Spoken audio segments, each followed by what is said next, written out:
Who gave them the right to charge us for water and land they didn't create? We should not be paying anything for our existence on this earth. Let that sink in. Let it scrape against everything that you've been taught. Because the most insane idea humanity ever normalized is that you owe money simply for being alive.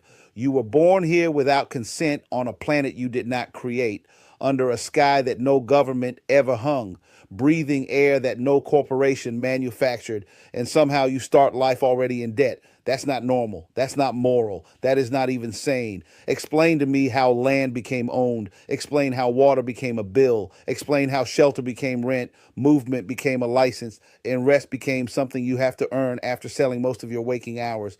They didn't just monetize labor, they monetized survival. And the moment survival has a price tag, freedom is gone. Because if you must comply to be allowed to live, that is not choice. That is coercion, wearing a suit and calling itself civilization. And don't insult people by calling this just how the world works. That phrase is the psychological gag they stuff in your mouth before they tighten the leash. Miss enough payments and watch how fast the mask drops. They don't just take your house. They don't just shut off your utilities. They take your mobility. They take your dignity.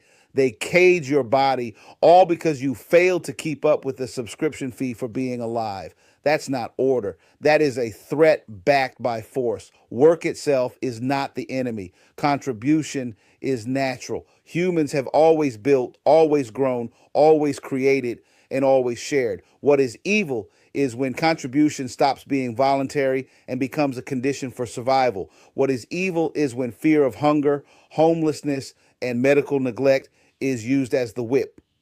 And that fear is not accidental, it's engineered. It keeps you obedient, tired, and arguing with your neighbor instead of questioning the system that's draining you dry.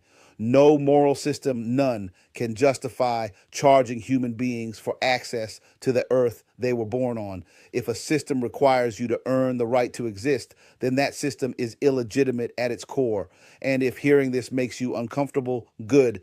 That discomfort is the sound of a lie cracking. You're not lazy for questioning this. You're not crazy for feeling it's wrong. You're dangerous because you're starting to